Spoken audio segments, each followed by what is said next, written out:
Care taker prime minister वापस आते हुए सऊदी अरब रुकना चाहते थे ताकि किसी तरीके से ये तासुर ज़ायल हो सके कि सऊदी अरब और पाकिस्तान के बीच दूरी है और वो लंदन में भी रुके रहे, लेकिन वो जो तमाम तर डिप्लोमेटिक कोशिशें हैं वो कामयाब इतना नीचे आ गए फिर हम।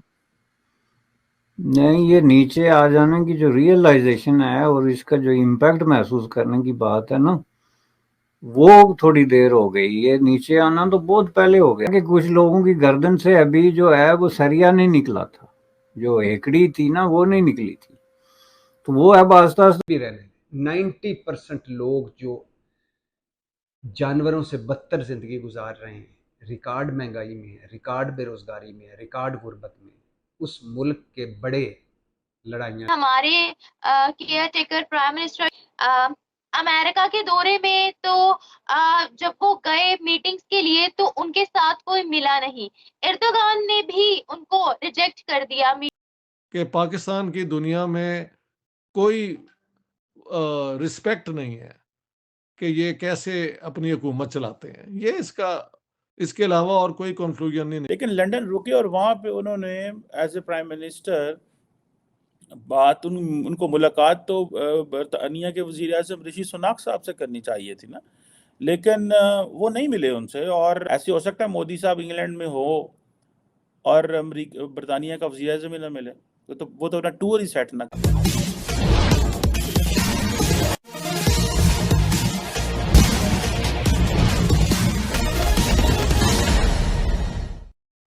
2 दिनों पहले पाकिस्तान के प्रधानमंत्री ने UNGA United nation general assembly की बैठक में भारत के खिलाफ जहर उगला तो उसका परिणाम इतना भयंकर होगा उन्होंने सोचा भी नहीं होगा।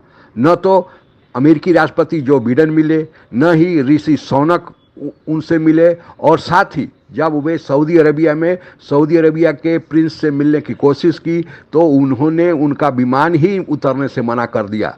सऊदी अरबिया भारत का खिलाफ करने पर पाकिस्तान के साथ ऐसा रवैया पहले भी कर चुका है। आगे की कहानी सुनते हैं।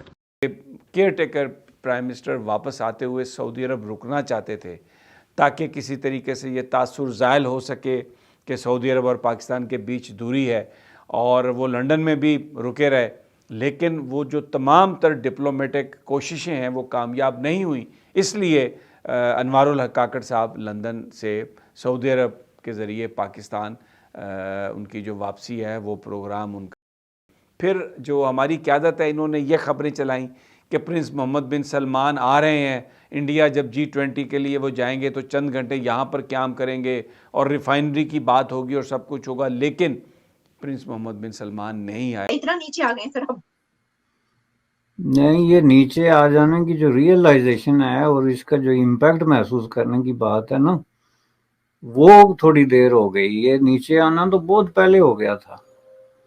ये तो हम गुज़श्ता 5-7 साल से कह रहे हैं कि पाकिस्तान ने जो है वो डुबकी लगाई हुई है, जो जिसके पीछे राकेट बांध के तो अब किसी चीज़ को नीचे की तरफ फेंक रहे होते हैं।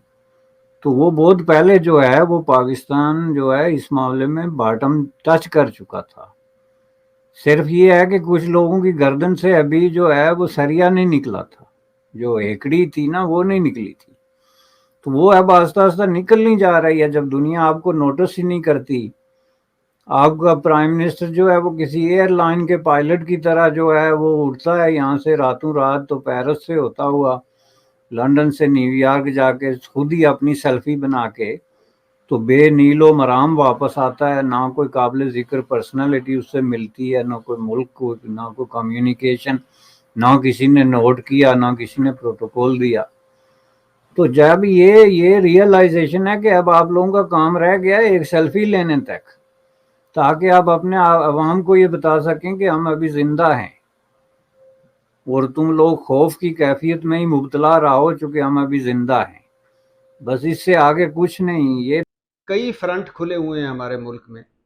वो मुल्क जो आइनी, अदालती, मुआशी और सियासी बुरानों में मुब्तला है और जिस मुल्क के 24 करोड़ 60 लाख लोगों में से 98%, चलो 98 रहने दे, 95 कर ले, 95 भी रहने दे, 90% लोग जो जानवरों से बदतर ज़िंदगी गुजार रहे हैं, रिकॉर्ड महंगाई में है, रिकॉर्ड बेरोजगारी में है, रिकॉर्ड गुर्बत में, उस मुल्क के बड़े लड़ाइयाँ लड़ रहे हैं, अपने अपने मफादात, अपने अपने जुगाड़, अपने अपने मुतालबात।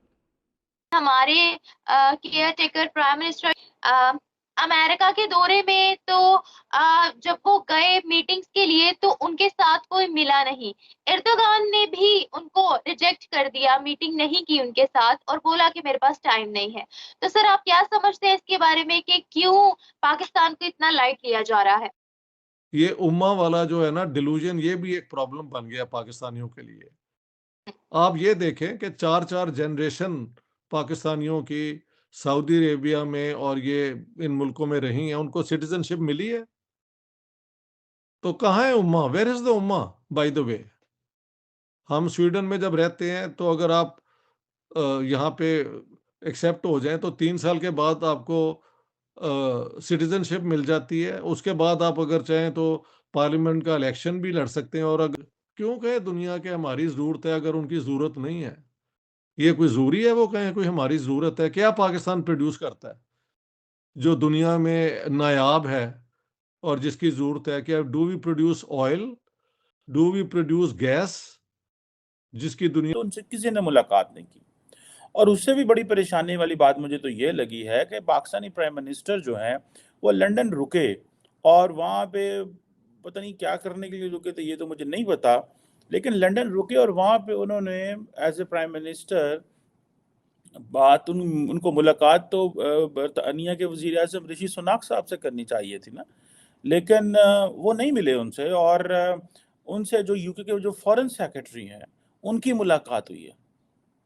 मैं हैरान इस चीज़ में हूँ कि पाकिस्तान के प्राइम मिनिस्टर का लेवल ये आ चुका हुआ है कि आप सिर्फ फॉरेन सेक्रेटरी लेवल तक इत्तेफा कर रहे हैं। उधर अमेरिका के अंदर वो हमारे जलील अब्बास जिलानी साहब जो हैं उनकी भी फॉरेन सेक्रेटरी से मुलाकात नहीं हो सकी। ये this is a serious point two ponder. We have to look at what are the reasons why the global leadership is ignoring Pakistan leadership. It's a question of Pakistan's image and identity.